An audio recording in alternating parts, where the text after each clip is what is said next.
திருச்சிற்றம்பலம்.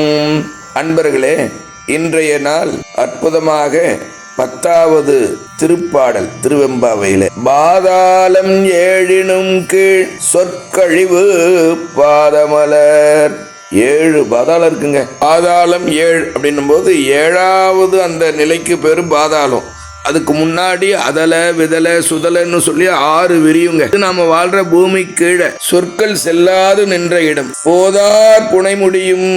போது என்றால் மலர்கள், ஆர் என்றால் நிறைந்த மலர்கள் நிறைந்த அற்புதமான அலங்காரங்கள்லாம் பண்றாங்களே அடியார்கள். எல்லா உலகத்திலும் அப்படி செய்வாங்க சுவாமிக்கு. அப்படி போதார் புனை முடியும்.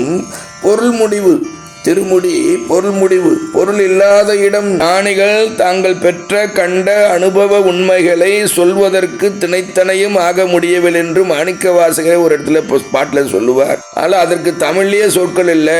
அந்த பொருள் இன்ன பொருள் உங்களுக்கு விரிச்சாலும் புரிய முடியாது, ஏன்னா அது அனுபவிக்க வேண்டிய பொருள் அப்படின்னு மெய்ப்பொருள் அப்படின்னு சொல்லி காட்டுறாருங்க. பேதை ஒருபால் திருமேனி ஒன்றல்லன். பேதை, பெதும்பை, மங்கை, மடந்தை, அறிவை, தெரிவை, பேரிளம்பெண் என்று 7 பருவங்கள். ஆனால் எப்படி சுவாமி குழகரோ என்றும் இளமையானவரோ அதுபோல அம்மையும் பேதையே.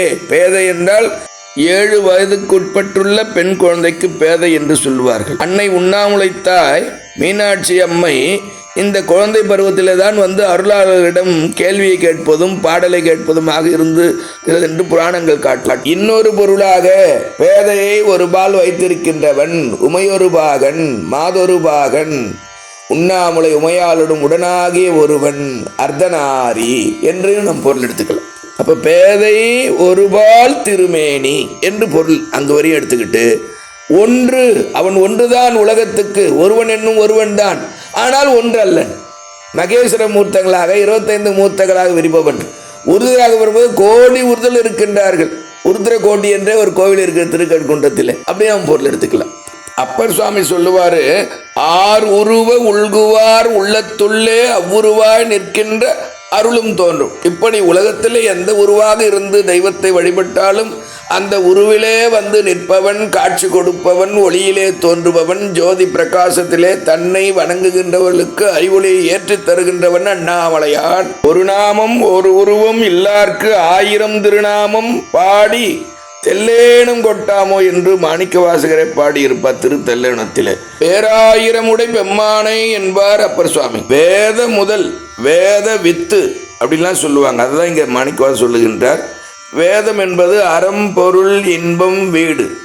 அறத்தின் வழிபட்டதே பொருள் ஈட்ட வேண்டும், அறத்தின் வழியே ஈட்டிய பொருளை இன்பம் துய்க்க வேண்டும் என்றெல்லாம் ஔவையார் காட்டுகின்றார். இப்படி அறத்தின் வழியிலே இன்பத்தையும் பொருளையும் ஈட்டி இன்பம் துய்த்தால் அதனால் கிடைப்பது பேரு, அதுதான் வீடு என்று காட்டுவார் ஔவையார். திருஞான சம்பந்தரும் அறம் பொருள் இன்பம் வீடு மொழிந்த வாயான் முக்கண் ஆதி மேயது முதுகுன்றே என்று தன்னுடைய பதிகத்திலே காட்டுவார்.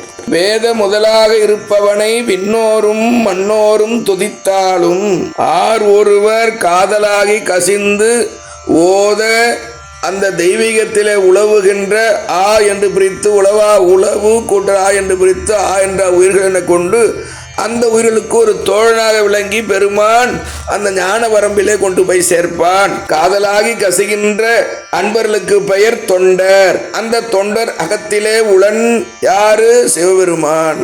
ஞான சம்பந்தரிடத்திலே சாமி எங்கிருக்கிறார் என்று ஒருவர் கேட்கின்றார். அதற்கு வா காட்டுகிறேன் என்று மிகவும் நோய்வாய்ப்பட்ட ஒருவரிடத்திலே கொண்டு போய் இங்கே இருக்கிறான் பார் என்று சொல்லுகின்றார்.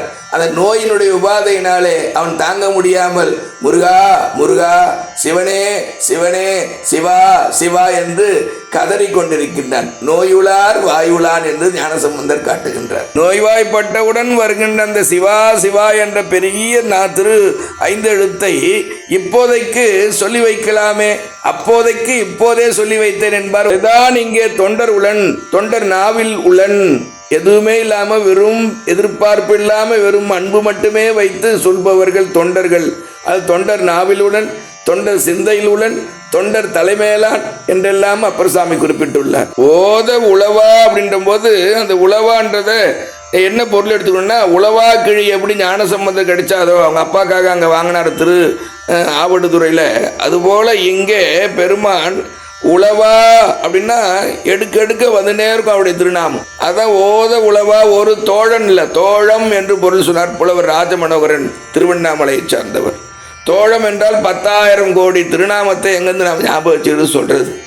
அதான் ஓத உழவா உழவா கிழி போன்று உழவா என்பது பொருள் எடுத்துக்கணுன்னா வந்துட்டே இருக்கும் அவருடைய திருநாமம் 10,000 கோடி, அதனினும் மேலாக கூட இருக்கிறது. அதுதான் இந்த அடி சொல்லுது. ஓத உழவா ஒரு தோழன் என்று ஒரு பொருளும், ஓத உழவா ஒரு தோழம் 10,000 கோடி என்ற ஒரு பொருளும், தொண்டருடைய நாவில் உளன் என்கின்ற ஒரு பொருளை எடுத்துக்கொண்டு ஓத உழவா ஒரு தோழன் தொண்டர் உளன் என்ற அந்த அடியை பார்த்து அடுத்த அடியாக கோதில் குலத்து அரண்தன் கோயில் பினா பிள்ளைகால், கோதில் குற்றமற்ற, குலத்து ஒழுக்கத்தில் சிறந்து விளங்கிய, அரண்தன் கோயில் சிவபெருமானுடைய கோயிலிலே பினா பிள்ளைகளால் தொண்டுக்கு பிணைத்து கொண்டவர்கள், இசையுடன் பாடக்கூடியவர்கள், இசைக்கு ஏற்ப நாட்டியம் ஆடக்கூடியவர்கள், தொண்டிலே சிறந்து விளங்கியவர்கள், தங்களை இறைவனுக்காகவே அர்ப்பணித்து கொண்டவர்கள், இவர்களுக்கு தேவதேவனாகிய சிவபெருமான் திரு அண்ணாமலையானுக்கு அடியார், தேவர் அடியார் என்று பெயர் பெற்று விளங்கியவர்கள். இன்று கூட திருவண்ணாமலை அருகிலே ஒரு ஊர் உள்ளது, தேவரடியார் பட்டினம் என்று ஒரு ஊரே உள்ளது. தத்துவார்த்தமாக ஒரு விளக்கம் உள்ளது. அந்தந்த தத்துவங்களிலே தன்னை பிணைத்து கொண்ட பிள்ளைகளை பார்த்து கொண்டே ஒரு ஆன்மா சிவலோகத்துக்கு ஏறுமா. அதையும் பிணைக்கப்பட்ட அந்த தத்துவங்களிலே பிணைக்கப்பட்ட பினா பிள்ளைகள் என்று கூட ஒரு நுண்பொருளை சொல்லுவார்கள் பெரியோர்கள். கோயில் பினா பிள்ளைகள் திருக்கோவில் பணிபுரியும் தொண்டு புரிபவர்களாக இருந்து இவருள் திருமணம் நிகழ்வுற்று செல்வாரும் உள்ளனர். சங்கிலி நாச்சியாருடைய வரலாறை நாம் காணுகின்ற போது அப்படி இருந்தவர்தான் என்பதை இங்கு நாம் நினைத்து பார்க்க தக்கது. அடுத்து மகளிர்கள் விடியற்காலையில் 8 பாட்டு வரை கேள்வி கேட்டுக்கொண்டிருந்த வந்து விட்டால், நேற்று 9வது பாடலிலே பார்த்தோம், ஒன்றாக சேர்ந்து விட்டார்கள். இன்று 10வது நாள் எல்லோரும் இறைவனுடைய பெருமையை பாடிக்கொண்டு கேள்வியில் கேட்டுக்கொண்டு ஒருவருக்குள்ளே ஒருவர் பதில்களையும் கூறிக்கொண்டு செல்வது போல ஆனந்தம் அடைந்து கொண்டும் செல்லுகின்றார்கள் நீராடுவதற்காக. அதிலே ஒரு 5 மகளிர்கள் பேசுவதாக 5 கேள்விகளை எழுப்புவதாக இந்த அடியிலே காட்டுகின்றார் மாணிக்கவாச பெருமான். ஏதவன் ஊர், ஏதவன் பேர், ஆர் உற்றார், ஆர் அயலார், ஏதவனை பாடும் பரிசு என்று வினாக்களை எழுப்பி விடையாக, என்னம்மா இப்படி கேட்குற, எல்லா ஊரும் அவன் ஊர் தான், அவனுக்கு பொதுவான பேர் நமச்சிவாய, சரியா, ஊருக்கு ஒரு பேர் இருந்தாலும் அதுதான் அந்த நமச்சிவாய வாழ்கன்னு முதல்ல ஆரம்பித்தார் சாமி. ஆர் உற்றார், அன்பர்கள் தொண்டர்கள் எல்லாருமே உற்றார். இன்னும் கேட்டால் எல்லா ஊர்களுக்கும் அவனுக்கு உற்றார் தான். ஏன், எல்லாத்தையும் கடை தட்டி அவர் உலகத்துக்கு கொண்டு போகணும், அறிவு உலகத்துக்கு. ஆர் அயலார், ஓராதார் உள்ளத்து ஒழிக்கக்கூடியவன் பெருமான், தன்னை ஒழிச்சுப்பான். அதனால அந்த சுவாமி நினைக்காதவங்களுக்கு தூரத்தில் இருப்பான், அப்படிதான் சொல்ல முடியும். அயலார்னு அவருக்கு ஒருத்தர் இருக்க முடியாது. சில பேர் கடவுள் இல்லைன்னு தன்னை சாமிக்கு அயலாரா ஆக்கிறாங்க.